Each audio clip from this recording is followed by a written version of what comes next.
उत्तर प्रदेश की राजनीति में बीजेपी की कार्य समिति के बाद उठापटक नजर आ रही है। इसके साथ ही तमाम मुद्दों पर भी एक तरीके से विपक्ष आगे हमारे साथ बात करने के लिए सुरेंद्र राजपूत हैं, कांग्रेस पार्टी के नेता।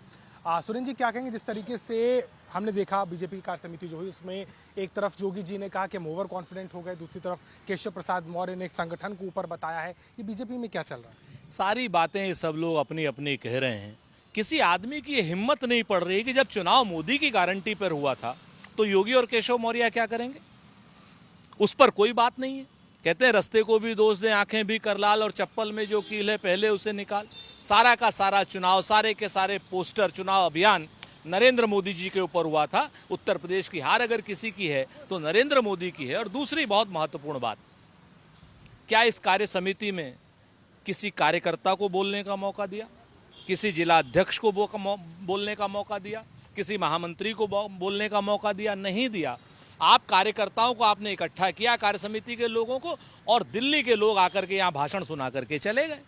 ये जो भारतीय जनता पार्टी में संस्कृति है, इसी के विरोध में ये लोग हारे हैं और मोदी की गारंटी पर ये लोग हारे हैं। बातें कुछ भी करते रहे। एक और मुद्दा है, रमाशंकर राजभर जो कि समाजवादी पार्टी के एमपी हैं, वो इस बात को कह रहे हैं कि जब आप संस्कृत विश्वविद्यालय के मेधावी छात्रों को सम्मानित कर सकते हैं तो मदरसों के मेधावी छात्रों को? देखिए, मेधावी छात्रों को बगैर किसी धर्म, बगैर किसी जाति, बगैर किसी प्रलोभन के जो है बहुत स्पष्ट रूप से करना चाहिए, उनको सम्मानित करना चाहिए। और किसी भी छात्र को, चाहे वो हिंदी मीडियम का हो, उर्दू मीडियम का हो या इंग्लिश मीडियम का हो, अगर वो मेधावी है और वो पात्रता रखता है तो उसे सम्मानित करना चाहिए। धर्म, जाति, वर्ग, लिंग के आधार पर अगर आप भेदभाव करते हैं तो आप सरकार के नहीं हैं, आप कहीं ना कहीं पाप के और श्राप के भागी हैं। मौलाना तौकीर रजा बरेली के जो हैं वो 5 जोड़ों का धर्मांतरण करा करके उनका निकाह कराने जा रहे हैं। वो कह रहे हैं जब हिंदू लड़कियां निकाह कर सकती हैं तो उस पर विवाद नहीं होता, हिंदू धर्म जब अपनाती हैं महिलाएं तो हमारे पर आपत्ति क्यों हो रही है? मसला आपत्ति का नहीं है।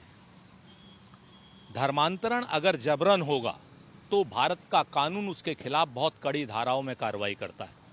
और स्वेच्छा से सबको अपना धर्म का प्रचार प्रसार की यहाँ पर इजाज़त है, वो आप प्रचार प्रसार कीजिए। लेकिन भय, लोभ, लालच या जबरन कोई भी धर्मांतरण करेगा तो भारत की सरकार और उत्तर प्रदेश की सरकार को चाहिए कि कानून की कठोर धाराओं का इस्तेमाल करें।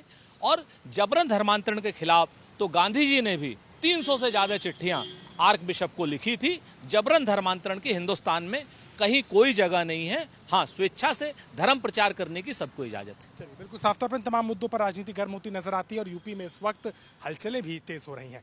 लखनऊ से कैमरामैन गौरव के साथ अभिषेक मिश्रा, आज तक।